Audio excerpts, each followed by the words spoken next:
राज्यात आता महापालिका निवडणुकांसाठी राजकीय वातावरण चांगलंच तापलंय। 29 महापालिकांसाठी आजपासून अर्ज भरण्यास सुरुवात होतीये।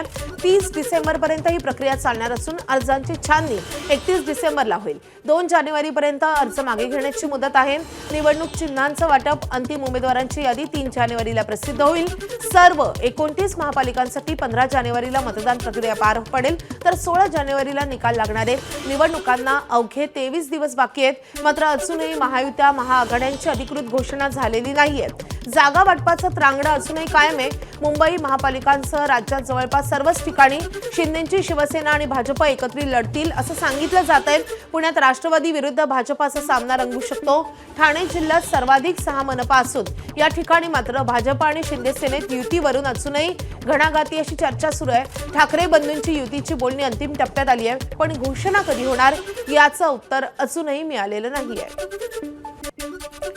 जागा वाटप होत नाही तोपर्यंत युतीची घोषणा करू नका अशी भूमिका मनसेने घेतली आहे। मुंबई महापालिकेच्या काही जागांवर अजूनही तिढा कायम असल्याची माहिती सूत्रांनी दिली आहे आणि त्यामुळे दोन्ही बाजूंनी अंतिम निर्णय होत नाही तोपर्यंत युतीची घोषणा करू नका अशी मनसेची भूमिका आहे आणि त्यामुळे ठाकरेंची शिवसेना आणि मनसे युतीच्या घोषणेची वाट पाहणाऱ्यांना आणखी काही काळ प्रतीक्षा करावी लागेल। राज्यात सध्या महापालिका निवडणुकीची लगबग सुरू आहे। प्रत्येक पक्ष आपापल्या जागा वाटपासंदर्भात भेटीगाठी घेतोय आणि त्यातच मुंबई महापालिकेसाठी ठाकरे बंधू एकत्र लढण्याची चर्चा सुरू आहे। त्यावर काल फडणवीसांनी खोचक अशी प्रतिक्रिया दिली आहे। ऐकीव गोष्टींवर मी कधीच बोलत नाही असं फडणवीसांचं म्हणणं आहे।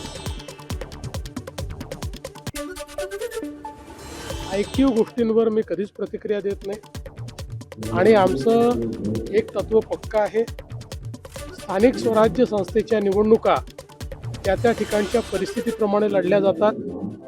मात्र राज्यामध्ये 3ही पक्ष आम्ही एकत्रित आहोत।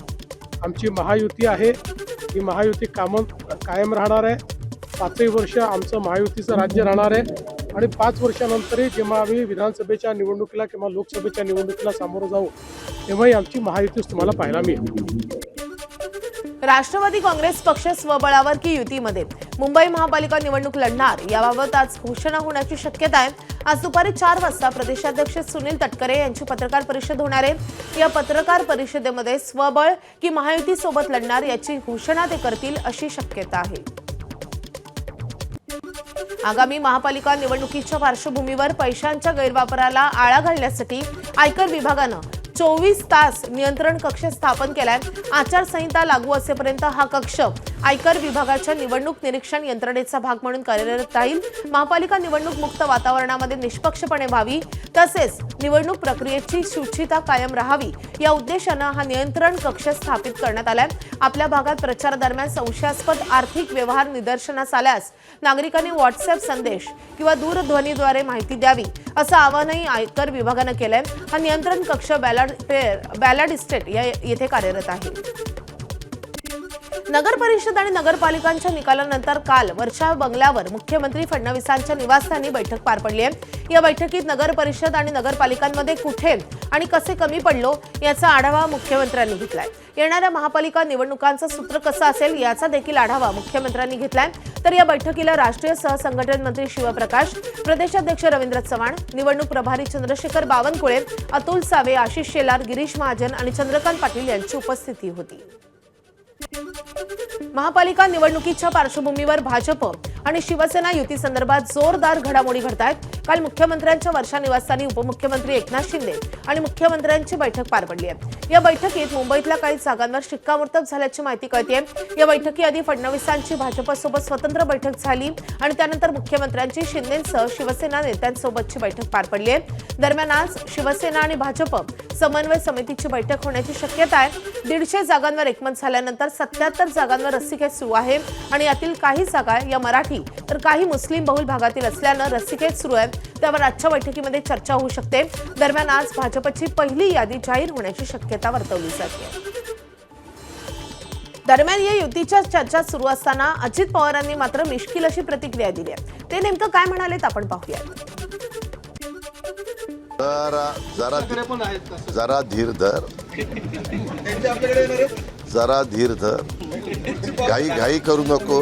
रोज आपल्याला बातम्या द्यायच्यात ना. 24 तास आपले चॅनल चालले पाहिजे ना बाबा. आता काय करतो त्यात गारठा आहे. महापालिका निवडणुका शक्य तिथे मवियासोबत आघाडी करा अशा सूचना शरद पवारांनी आपल्या नेत्यांना दिल्याची माहिती आहे. शरद पवारांच्या राष्ट्रवादीच्या नेत्यांची काल मुंबईमध्ये सिल्वर ओक या निवासस्थानी बैठक पार पडली आहे. महापालिका निवडणुकीत पवारांच्या राष्ट्रवादीनं भाजप सोडून शक्य तिथे कोणत्याही पक्षासोबत आघाडी केली होती. मात्र यावेळी तो कित्ता गिरवला जाणार नाही असं सध्या तरी दिसतंय. कालच्या बैठकीला खासदार सुप्रिया सुळे, प्रदेशाध्यक्ष शशिकांत शिंदे, जयंत पाटील, रोहित पवार, बाळासाहेब पाटील, अशोक पवार, हर्षवर्धन पाटील, जितेंद्र आव्हाड, अनिल देशमुख आणि खासदार अमोल कोल्हे उपस्थित होते. पुणे आणि पिंपरी चिंचवड महापालिकेसाठी उपमुख्यमंत्री अजित पवारांच्या 3 दिवसांपासून बैठका सुरू आहेत. सलग तिसऱ्या दिवशी इच्छुक उमेदवार आणि नाराज उमेदवारांची अजित पवारांकडून भेटीगाठी घेऊन चर्चा सुरू आहे. भाजपनं जोरदार इन्कमिंग केल्यानंतर अजित पवार तिसऱ्या दिवशी पुण्यात ठाण मांडून महापालिका निवडणुकीची तयारी सुरू केली आहे. पुण्यातील बारामती हॉस्टेलवर अजित पवार यांच्या सलग तिसऱ्या दिवशी कार्यकर्त्यांच्या भेटीगाठी सुरू आहेत. ठाणे महापालिका निवडणुकीसाठी भाजप आणि शिवसेनेची महायुती करण्याचे दोन्ही पक्षांचे वरिष्ठ नेते सांगत असले तरी अजूनही जागा वाटपावर एकमत झालेलं नाहीये. दोन्ही पक्षात चर्चेचे गुराळ सुरू असतानाच भाजपचे आमदार निरंजन डावखरे यांनी ठाण्यात स्वबळाचे संकेत दिलेत. भाजपला जास्तीत जास्त मत देण्याचा निर्धार यावेळी मतदारांनी केल्याचं डावखरेंचं म्हणणं आहे आणि त्यानुसार सर्व प्रभागातील इच्छुक उमेदवारांची स्क्रुटिनी करून सक्षम उमेदवारांची यादी प्रदेश नेतृत्वाला पाठवणार असल्याचंही निरंजन डावखरेंनी स्पष्ट केलंय. एबीपी माझा, उघडा डोळे बघा नीट.